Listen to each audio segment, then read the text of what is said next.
Earlier this year, I went on a 8,400 kilometer, 28-day road trip in this 1986 Porsche 924. And this is how much it cost.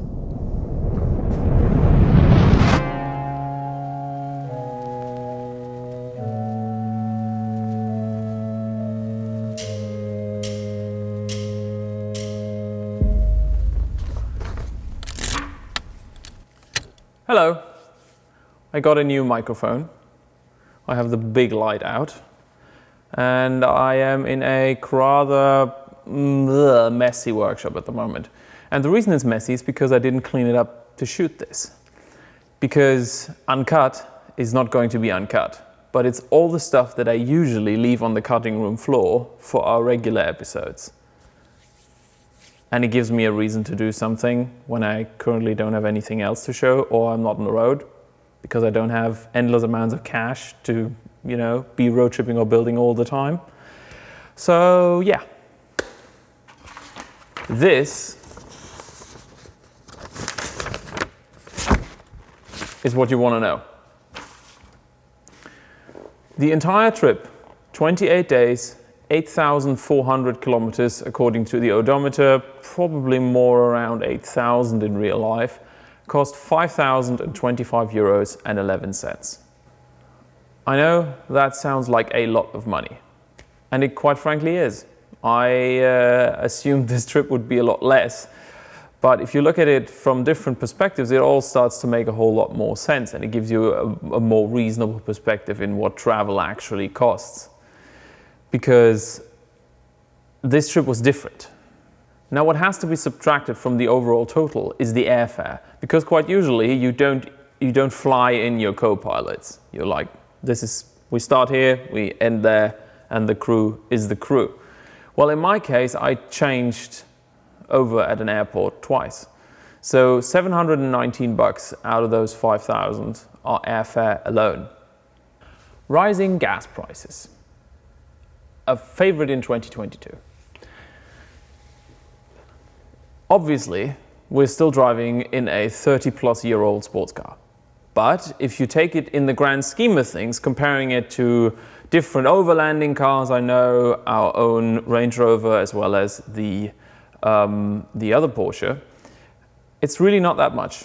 We averaged, with the roof rack, about 10.5 liters per 100 kilometers, or this much MPG, because quite frankly I can't do that in my head, and I think that's really, really respectable, given this is varied driving motorway and back roads, and unlike a 4x4, which is not really at home on the road, if I get the chance, I'm going to use all my power band.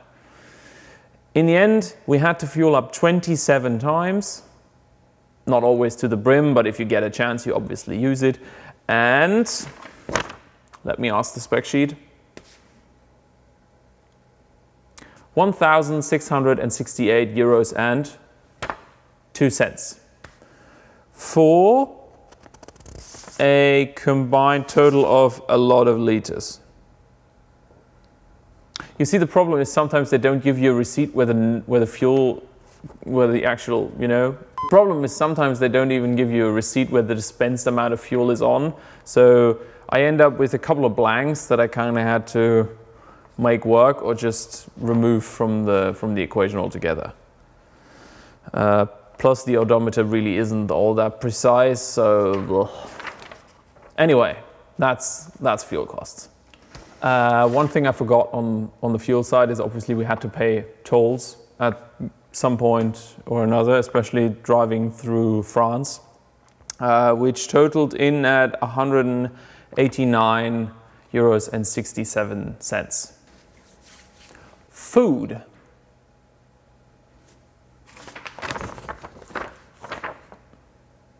We paid a grand total of 558 euros and 77 cents for at the minimum 2 people at once and the kid. We have an average per person per night or per day of food cost of $9.98. So less than $10 a day per person to eat. That is ridiculously cheap. Like we never went to a restaurant and we always ate good fresh food that we cooked ourselves. 3 meals a day, less than $10 per person. Like, doesn't get much cheaper than that. At that point, if you want to go lower than that, you basically buy pasta and tomatoes, and that's it. And then going to the accommodation. This is where you can really, really drive the budget up. We opted to go for Airbnb. I was like going really well, and then the camera shut off. The last point here is accommodation, and that's the easiest to drive the budget up by a lot in a very quick amount of time. Now, I wanted to camp as much as I can, but we had to be at the racetrack for that shooting, and we also had to have certain deadlines met, especially in terms of flights and where we wanted to be and where we wanted to shoot, especially the mine, and later on the whole trip was basically planned through, so we couldn't really deviate by a day or possibly even 2 days, and that kind of, it just didn't allow for it. You don't want to be camping at -1 degree, which you might be, it might be cool for an adventure, but then you want to drive 10 hours the next day. Really, sorry, that's just not for me. Not in this particular context. And as you've seen, it's not like we splurged a whole lot on anything else. We just took the bare essentials. What we ended up paying is 33 € per person per night. And we decided to go with Airbnbs that are not, not over the top. But I wanted to stay in places that were memorable, like the treehouse or that hut just before I went to the airport to pick up the family. Places like those, sometimes they're dripping through the ceiling when it rains, or they're really noisy, or it's really hot, or the stove doesn't really work, or the blankets are really thin. But that's why we bring camping supplies. I want to have an adventure within what is possible for me. And sure, we could have camped every night, but that would have made the whole trip miserable. And in the end, it wouldn't have made the trip that much cheaper that it would have warranted that. And if I want to do a proper camping trip, camping only, I would plan for that. But in this case, it was really to showcase that you can have 3 different sets of road trips within one, where I am kind of the combining asset of all of them. But the rest is just coming in. I had a family holiday, I had a production road trip, and I had a dear friend of mine with me who really doesn't get out enough. And that was what it's all about for me. So yeah, and I think that is very respectable. Like, it's not that much. And then on top of that, we obviously had the airfare of $720, but that is not really, you don't really do it that way normally. And it's an extra cost added on top per person that joins the trip and has to be factored in completely differently than the rest. So in the end, you end up with $4,300 to cross Europe and have a really, really good time. I think that's fair. It's a month, 1/12 of the year of fun. And we camped a total of 3 nights, by the way, which brought the average down quite a lot. And I wanted to camp 4 to 5 nights, but the weather just didn't allow for it. What this calculation didn't include, though, is the cost of the vehicle. Obviously, you have to have a car to do this, and it didn't include the insurance for the vehicle because it was insured beforehand, and I would have had to pay that anyway. And it also didn't include all the necessary maintenance or build-up stuff beforehand, none of which were really relevant because all I did was an oil change, and I put the roof rack on that I already had. And all the cost of the maintenance on the road is included here because it's 0. I had to refill coolant with 1.5 liters of fresh water once in the mine, and that was it. Everything else ran absolutely perfectly, faultlessly the entire trip. yeah, that's it. That's the cost breakdown of this trip. And I tried my best to be as transparent about this as you can, because if you take the big number, it's like, oh, how could I ever afford that? But you don't have to go across Europe. Like, you don't have to go that far. You can halve the distance, and at that point you're probably halving the fuel costs. And then you're booking an Airbnb for multiple nights on end and not just one, which makes it usually a lot cheaper because you don't have to pay the cleaning fee every night. You only pay it once. And if you keep adding and stacking up that, a weekly trip is probably going to be a lot less and can be still a great adventure. I'm just a lunatic who likes to drive endless amounts, like a 10-hour driving day through France or through Spain, and seeing stuff I wouldn't see, and I'm like, wow, that was cool, but then just head on and keep it going. It's just what I'm all about. So yeah, this is what UNCUT is about. And for all of you that made it this far, I think I'm going to show you a little bit about the stuff that is currently flying around here, because it's a bit of a teaser of what I'm actually working on.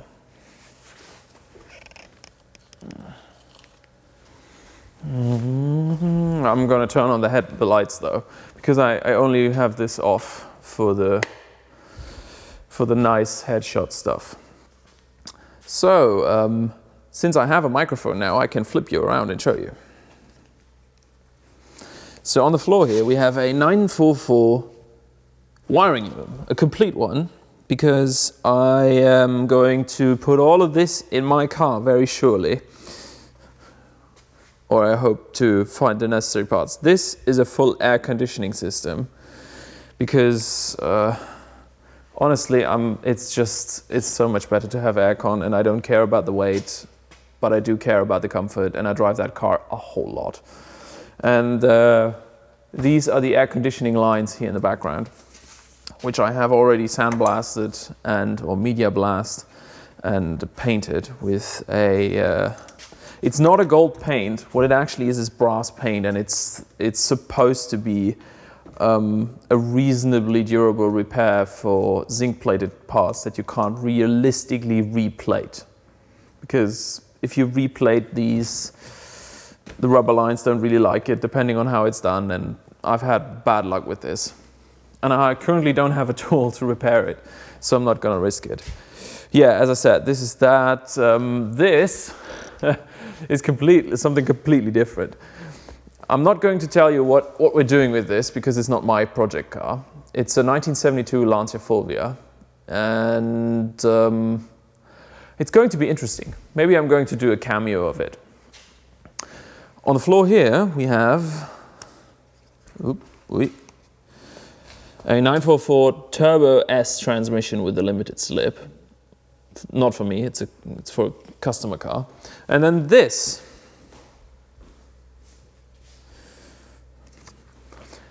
And that is not for season 3. This is maybe for season 4. But I think I'm going to leave you with it.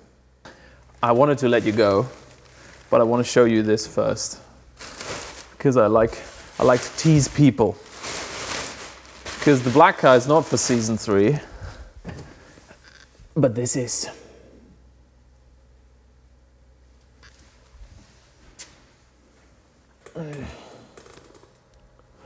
Okay, so I don't know, leave a comment if you like the UNCUT, because I feel like in all these other episodes that I tend to do, I cut out nearly everything that other people would leave in and consider a personal touch, because I don't feel like it adds a whole lot, and I don't really like to see myself talking in those trip videos or when something really cool is happening. I rather just have the visual and the music tell the story.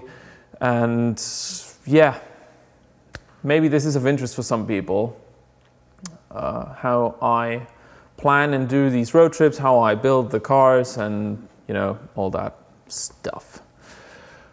And I think next week is going to be another one of those. Out.